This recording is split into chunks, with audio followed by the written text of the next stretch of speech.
to ask you about the Wizards. Last night they beat the Bucks 107-102, several outstanding stat lines across the way for the Wizards. You had Otto Porter with 32 points, 13 boards.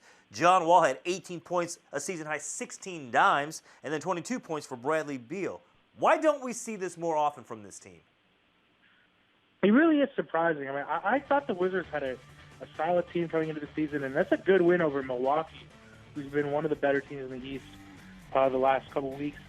I think the real problem with Washington is, we've seen Wall have some big games already so far this season. Beal's had the most consistent stretch of his career. Otto Porter's been the most consistent he's been so far in his entire career. I think their real problems lie on the bench. I mean, their starters are capable of putting up those big numbers. Right now, I think the difference between Washington's starters and their bench, it's one of the worst splits in the league.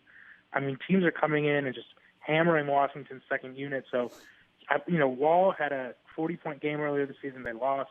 They've had some big games from their star players early in the season, but their bench, I think, is what's really sinking them. So sometimes those stats, those big numbers their guys are putting up have come in vain. So, Otto Porter, good for him. I mean, his first couple years in the league, he looked a little lost on the court. He's really, really come along this year, and that's great. I mean, he's such a versatile player. He can be so effective for them.